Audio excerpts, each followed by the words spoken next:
بسم اللہ الرحمن الرحیم ایاک نعبد و ایاک نستعین۔ آج مجھے بڑی خوشی ہوتی ہے یہ بتاتے ہوئے آپ کو کہ اللہ کا خاص کرم سے اور میری جو ٹیم یہاں جو ٹیم بیٹھی ہوئی ہے جس نے NCOC میں جس طرح کا کام کیا، تو میں بڑی آپ کو خوشی سے آج بتاتا ہوں کہ ہمارے جو کیسز ہیں آپ ادھر آ گئے ہیں، یعنی جو اموات ہوئی ہیں کل پاکستان میں، یہ 3 مہینے کے بعد اتنی کم فوتگیاں ہوئی ہیں۔ اور جو پریشر پڑا تھا ہمارے ہاسپٹلس پہ، مجھے بڑی خوشی ہوتی ہے بتاتے ہوئے کہ وہ پریشر اب نیچے آ گیا۔ ہماری جو انٹینسو کیئر بیڈز تھے، جو آکسیجنیٹڈ بیڈز تھے، جدھر جو کرونا سے شدید بیماری میں تھے، ان کے اوپر اب سب پریشر نیچے آ گیا۔ اور جس طرح کی اب ہم دیکھ رہے ہیں آگے ٹرینڈز جس طرف جا رہی ہے، تو اللہ کا خاص کرم یہ ہے کہ ہم اب سمجھتے ہیں کہ ہم جو بھی ہم نے قدم اٹھائے، اور پھر میں یہ کہتا ہوں کہ اوپر والے کا خاص کرم ہے کہ آج پاکستان ان چند ملکوں میں سے ہے جنہوں نے جس طرح کی یہ وبا پھیلی تھی، جس نے اس کے اوپر قابو پا لیا۔ تو میں 2-3 باتیں کرنا چاہتا ہوں، اور اس کے بعد آپ کو یہ بتانا چاہتا ہوں کہ ابھی ہمارے آگے بھی چیلنجز ہیں، یعنی ہمیں آگے بھی احتیاط کرنی ہے، لیکن اس کے اوپر میں بعد میں آتا ہوں۔ میں صرف تھوڑا سا ذرا آپ کو یاد کرانا چاہتا ہوں کہ جب ہم نے 13 مارچ کو جب لاک ڈاؤن لگایا تو کس طرح کی چیلنجز ہمارے سامنے آئے، اور ہم نے پھر کیا قدم اٹھائے، کس طرح ہم ایک مشکل وقت سے نکلے اور یہاں آج پہنچے کہ جو ہم خود نہیں سمجھ رہے تھے کہ اللہ کا کرم اس ملک پہ ہونا تھا کہ اتنی تیزی سے نیچے آئی ہے ہماری کرونا وائرس کے کیسز۔ دیکھیں، جب کرونا وائرس کی پہلے چائنا سے شروع ہوا، پھر یورپ چلا گیا، تو لوگ یہاں بیٹھ کے یورپ کو دیکھ رہے تھے، اور یورپ میں جس طرح کے وہ میجرز لے رہے تھے، قدم اٹھا رہے تھے، تو یہاں بھی ہمارے پر پریشر پڑ گیا کہ وہی کرو جو یورپ کر رہا تھا۔ اور شروع کے اندر ہم نے تھوڑی کوشش بھی کی، لاک ڈاؤن بھی لگا دیا، اور اللہ کا کرم یہ ہے کہ ہماری پہلی گورنمنٹ تھی جس نے سب سے پہلے ایک چیز ہمیں سمجھ آئی کہ ہمارے اور یورپ کے حالات بالکل مختلف ہیں۔ ہمارے اور چائنا جو ووہان شہر کے اندر یہ شروع ہوئی تھی وبا، ہمارے ان سے بھی حالات مختلف ہیں۔ ہم وہ پہلی گورنمنٹ تھی جس کو اس چیز کی سمجھ آ گئی کہ جب آپ کے ملک میں غربت ہو، جدھر کچی آبادیوں میں لوگ رہتے ہوں، جدھر انفارمل لیبر ہو، یعنی کہ وہ مزدور جن کے پاس آپ کے پاس کوئی آپ کی کتابوں میں نہ ہو، رجسٹرڈ نہ ہو، اور جدھر اکثریت وہ تقریباً 70 سے 80% جو آپ کے مزدور کام کرنے والے ہیں ان کا کوئی ریکارڈ نہ ہو، تو ہمارے جیسے ملک میں اس کی اپروچ بالکل مختلف تھی یورپ سے یا جو چائنا میں تھی۔ اور مجھے خوشی ہے اپنی ٹیم کے اوپر کہ ہم نے جب آپس میں مشاورت کی تو ہم نے وہ چیزیں کی جو بعد میں دنیا کو سمجھ آئی، مثلا اسمارٹ لاک ڈاؤن۔ ہم وہ پہلی حکومت تھی جس نے اس کی بات کرنی شروع کر دی، کیونکہ ہم نے سمجھ آ گئی کہ اگر آپ ایک اسٹرکٹ لاک ڈاؤن، یعنی جس کو میں شروع میں کہا تو میرے بڑی تنقید ہوئی کہ جو کرفیو جب آپ لگاتے ہیں تو یہ یاد رکھیں کہ اس ملک میں کرفیو لگانا بہت مشکل ہے جدھر کچی آبادیوں میں اور غریب علاقوں میں اور محلوں میں 7-7 8-8 لوگ ایک کمرے میں ہیں۔ وہاں آپ پہ اگر آپ پوری طرح لاک ڈاؤن کریں گے تو اس کا مطلب لاک ڈاؤن ہوگا ہی نہیں۔ وہ کیوں نہیں ہوگا؟ کیونکہ جب آپ ان علاقوں میں، پہلے تو وہ لوگ ہیں جو کہ دہاڑی کے اوپر پیسہ بناتے ہیں، انہوں نے اگر پیسہ مزدوری کریں گے تو بچوں کو کھانا دیں گے، یا یہ چھاپڑی والے ہیں، وہ ہمارے لوگ، رکشہ چلانے والے، یہ سارا وہ ہمارے پاس ایک بہت بڑی لیبر تھی، ایک مزدور تھے، محنت کش تھے، جن کو اگر آپ گھروں میں بند کر دیں تو ہمیں یہ پتہ تھا کہ یہ تھوڑی دیر کے بعد یہ تو بھوکے مر جائیں گے، لوگ تو بھوک کی وجہ سے باہر آ جائیں گے. اور ایسا ہم نے دیکھا کہ کئی ملکوں میں ہوا. ہندوستان میں جب انہوں نے پوری طرح لاک ڈاؤن لگا دیا اور جب ایک دم انہوں نے 4 گھنٹے کے نوٹس کے اوپر کرفیو ہندوستان میں لگا دیا، تو آج بھی ہندوستان کے اس قدم اٹھانے کے آج بھی وہاں اثرات ہیں. غربت بڑھ گئی، بھوک بڑھ گئی. جن لوگوں کو انہوں نے ایک دم شہروں میں کام کر رہے تھے، دیہات سے آ کے لوگ جن کو مائیگرنٹ لیبر کہتے ہیں، جیسے ہی انہوں نے وہ لاک ڈاؤن کیا اور ان کو وہ وہاں بیچارے پھنس گئے شہروں کے اندر، اور کئیوں نے 100 میل پیدل چل کے اپنے گھروں میں گئے. تو جب اس طرح کا لاک ڈاؤن لگایا تو اس کو کیونکہ مشکل ہوتا ہے امپوز کرنا، اس کا نتیجہ کیا ہوا کہ وہ لاک ڈاؤن صحیح طرح لگا ہی نہیں، کیونکہ ناممکن ہے. امیر علاقوں کے اندر اور خوشحال علاقوں کے اندر تو یہ ہو سکتا ہے. میں اپنے گھر میں بڑے آرام سے رہ سکتا ہوں اگر مجھے کوئی لاک ڈاؤن ہو جائے، ہمارے پاس تو پیسہ بھی ہے، گزارا کر سکتے ہیں، بھوک بھی نہیں ہے. لیکن ان علاقوں میں جدھر پیسہ بھی نہیں ہے، دہاڑی دار بھی ہیں، جدھر زیادہ لوگ چھوٹے سے محدود سپیس میں بھی ہیں، وہاں یہ بہت مشکل تھا.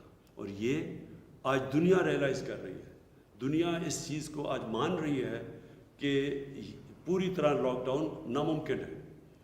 سو یہ ہم نے بہت جلدی فیصلہ کیا، اور اس فیصلے کرنے کے بعد ہم نے جب اسمارٹ لاک ڈاؤن پہ آئے، ہم نے یہ بھی فیصلہ کیا کہ ہم اپنے ایگریکلچر سیکٹر کے اوپر ہم نے کسی قسم کا بندش نہیں کر رہی، کیونکہ ہمارا فوڈ سپلائی، کھانے پینے کا جو سامان ہے وہ نہ کسی طرح رک جائے.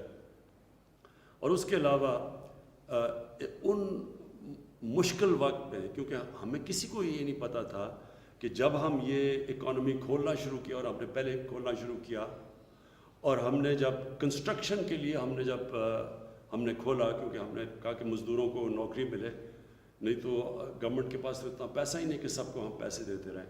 تو اس وقت بڑی تنقید ہوئی ہمارے پہ، بہت لوگوں نے تنقید کی کہ یہ تباہ کر رہے ہیں. اور خاص طور پہ جو لوگ پیسے والے تھے، جن کے پاس وہ وسائل تھے لاک ڈاؤن ہونے کے، انہوں نے تنقید کی کہ لوگوں کی جانوں میں خطرہ ڈال رہے ہیں، اور اپنے ملک میں وہ کام کرنے لگے ہیں جس سے بڑی جلدی اموات پڑیں گی. اور اس طرح کی تنقید ہم نے سنی، کیونکہ ہم دیکھ رہے تھے یورپ میں کیا ہو رہا ہے. وہاں ایک دن میں 1,000 لوگ مر رہے تھے.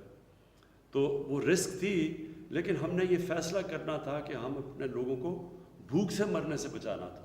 کرونا سے بچاتے یہ نہ ہو کہ ہمارے لوگ بھوک سے بھی مریں. تو وہ ہم نے رسک لے کے فیصلہ کیا، اور اللہ کا کرم ہے کہ میں آج آپ کو بیٹھ کے کہہ سکتا ہوں کہ وہ فیصلہ درست تھا. دوسری چیز جو ہم نے کی، اور جس کے اوپر میری گورنمنٹ کو خاص فخر ہے، جو ہمارا احساس پروگرام تھا. کیونکہ ہمیں ایک دم پتہ تھا کہ جب آپ نے ایک دم ایک لاک ڈاؤن کیا تو اس کا اثر تو پڑنا ہے، غربت بڑھنی ہے. سب سے زیادہ لاک ڈاؤن کا اثر غریب طبقے پہ پڑ رہا تھا. جو ہمارا جتنی نچلی کی کلاس تھی، سب سے زیادہ تو ان کو تکلیف تھی.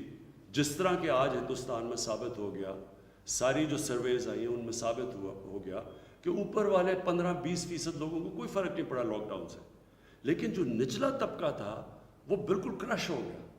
تو اس کو بچانے کے لیے ہم نے احساس پروگرام کیا، اور بڑے تھوڑے وقت میں، اور اس کا کوئی پاکستان میں بلکہ دنیا کے اکثر ممالک میں اس کا کوئی اور پریسیڈنٹ نہیں ہے. اس طرح کی کوئی اور کسی نے اتنی کامیابی سے اتنا بڑا پروگرام اتنے چھوٹے وقت میں، اتنا زیادہ پیسہ اتنے زیادہ لوگوں کو اور شفافیت سے بچایا، جس میں کوئی پولیٹیکل کنسیڈریشنز نہیں تھی. ہم نے بالکل لوگوں کو سے ایک ہمارے پاس پرانا ڈیٹا تھا، پھر ہم نے لوگوں سے ریکویسٹ منگوائی 8171 پہ. وہ جب انہوں نے ہمارے سے جو لوگوں نے ریکویسٹ کیا کہ ہمیں ضرورت ہے امداد کی، پھر ہم نے اپنا پورے چیکس فلٹر کیا ان کو نادرا کے ڈیٹا سے، اور پھر ان کو ہم نے پیسہ پہنچایا. تو وہ اس سے بھی بہت زیادہ لوگ بچ گئے. جو ہمارا کمزور طبقہ تھا وہ ان مشکل حالات سے بچ گیا، جو مجھے افسوس سے کہنا پڑتا ہے آج ہندوستان میں کمزور طبقہ جن حالات سے گزر رہا ہے. لیکن اس سے یہ بھی ہوا کہ ہم پھر یہ جو اسمارٹ لاک ڈاؤن ہم لاک ڈاؤن بھی جو اسمارٹ کیا وہ ہم نے افیکٹولی کیا. ہم نے جگہیں دیکھ لی کہ کدھر کدھر کلسٹرز آ رہے تھے اور ادھر پھر جا کے ہم نے لاک ڈاؤن کیا, جس کی تعداد اسد آپ بتا سکتے ہیں کہ کتنے ہم نے ایریاز پہ کئی سو لاک ڈاؤنز کیے جو کلسٹرز تھے, جس کو اسمارٹ لاک ڈاؤن کہتے ہیں. جب ہم نے دیکھا کہ یہاں پھیل رہی ہے تو ہم نے ادھر جا کے لاک ڈاؤن کیا ہوا, اور پھر ان لوگوں کی مدد بھی کر سکے جدھر ہم نے تھوڑے سے علاقے میں کیا. کیونکہ پھر سے میں اس کی اپنی ٹیم کو کریڈٹ دیتا ہوں کہ ہم نے یہ بڑی جلدی یہ فیصلہ کیا کہ اگر آپ ان علاقوں ملکوں میں جدھر غربت زیادہ ہے اگر آپ پوری طرح لاک ڈاؤن کرتے ہیں تو وہ لاک ڈاؤن نہیں ہوتا. اور آپ کے سامنے پھر ہندوستان کی مثال ہے, اور مجھے یہ خوشی نہیں ہوتے کہتے ہوئے, لیکن آپ وہاں دیکھیں کہ انہوں نے بڑا اسٹرکٹ لاک ڈاؤن کیا. لیکن آج ہندوستان میں کیسز بھی بڑھ رہے ہیں, ان کی ہماری تیزی سے زیادہ ان کی وہ پھیل رہی ہے وبا. ان کے شہروں میں پریشر ہے, ان کے اسپتالوں میں ہمارے سے زیادہ پریشر پڑ گیا ہے. ان کے کیسز 30,000 سے اوپر چلے گئے, جو اموات ہو چکی ہیں, اور ان کے بھی کیسز بڑھ رہے ہیں, جبکہ میں آپ کو بتا رہا ہوں کہ 3 مہینے کے بعد سب سے کم کیسز آج پاکستان میں ہیں. اچھا, اب میں جو دوسری بات کرنا چاہتا ہوں, اور یہ بہت ضروری ہے. دیکھیں, پہلی چیز تو آپ کو سب کو یہ سمجھنا چاہیے کہ یہ جو وائرس ہے کرونا وائرس, اس کے اوپر ابھی دنیا سیکھ رہی ہے. ہمیں ابھی تک پوری طرح نہیں پتا کہ اس وائرس کو ہم سمجھ نہیں سکے, دنیا اس کو اب سمجھ نہیں سکی. ابھی تک ویکسین تو اس کی نکلی نہیں, لیکن اس کو سمجھ بھی نہیں سکی, کیونکہ عجیب ملک دنیا سے ڈیٹا آ رہا ہے. دنیا ابھی تک یہ بھی نہیں سمجھ سکی کہ پاکستان میں کیا ہوا, جبکہ ہندوستان ہمارے ساتھ والا ملک, وہاں کیسز اوپر تیزی سے جا رہے ہیں. ہمارے سے نیچے سے شروع ہوئے تھے, آج ہمارے سے اوپر نکل گئے ہیں, اور ہمارے کیسز نیچے آ گئے. دنیا کو یہ بھی سمجھ آ رہی ہے, یہ سمجھ گئی ہے دنیا, کہ جیسے آپ کے کیسز نیچے آئیں اور آپ نے احتیاط نہ کی تو پھر آپ کے کیسز اوپر جا سکتے ہیں. اس کی مثال آسٹریلیا میں, انہوں نے اپنا جو سب سے بڑا شہر ہے میلبرن, اس کو ادھر نیچے کیسز چلے گئے تھے, انہوں نے احتیاط نہیں کی, تیزی سے کیسز اوپر گئے, پھر سے انہوں نے شہر کو لاک ڈاؤن کر دیا. اسپین کے اندر یہ ہوا, بڑی تیزی سے ان کے کیسز اوپر گئے, دن میں 1000 سے اوپر فوتگیاں ہو رہی تھیں, اور پھر ان کے کیسز نیچے گئے, انہوں نے لاک ڈاؤن ختم کیا, اور پھر کیسز اوپر چلے گئے. اور ہمارا ساتھ والا ہمارا ہمسایہ, دوسرا ہمسایہ ایران, ان کی جب پیک تھی تو 200 لوگ دن میں مر رہے تھے کرونا کی وجہ سے. آہستہ آہستہ ان کے کیسز نیچے آئے, انہوں نے اپنی لاک ڈاؤن کھولنا شروع کیا. آج پھر سے ایران میں اوپر کیسز چلے گئے, دن میں 200 سے اوپر لوگ وہاں بھی بدقسمتی سے وہاں بھی مر رہے ہیں. تو اس سے ہم نے کیا سیکھنا ہے؟ سامنے ہمارے عید ہے, اور اس کے بعد محرم ہے. میں آج آپ سب سے, سارے پاکستانیوں کو چاہ رہا ہوں کہ غور سے میری بات سن لیں. یہ آپ کے لیے بڑی اہم چیز ہے سمجھنے والی, کہ اگر اللہ نے کرم کر دیا ہمارے ملک میں کہ ہمارے اب کیسز بالکل نیچے چلے گئے ہیں, تو اللہ کا شکر کر کے یہ سمجھ جائیں کہ یہ دو جو ٹائم آ رہا ہے محرم کا اور بڑی عید کا, قربانی کی عید کا, اس میں اگر ہم نے احتیاط نہ کی تو پھر ہمارے کیسز اوپر جا سکتے ہیں. اور اس سے کیا ہوگا؟ اس سے نقصان ہوگا, ہماری آگی معاشیت کو نقصان پہنچا ہے. اس سے یہ جو لاک ڈاؤن ہے, دنیا کی ساری معاشیت سب کو نقصان پہنچا ہے. ہمیں شاید دنیا سے کم نقصان پہنچا ہے, لیکن ہمارے حالات پہلے ہی اچھے نہیں تھے.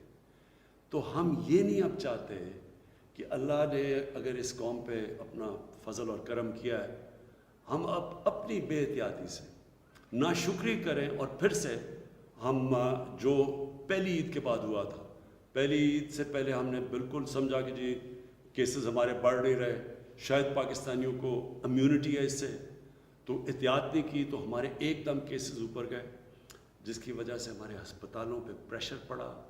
ہمارے ڈاکٹرز, نرسز, جن کو ہم فرنٹ لائن ورکرز کہتے ہیں اس جہاد میں, ان کے اوپر بڑا پریشر پڑا.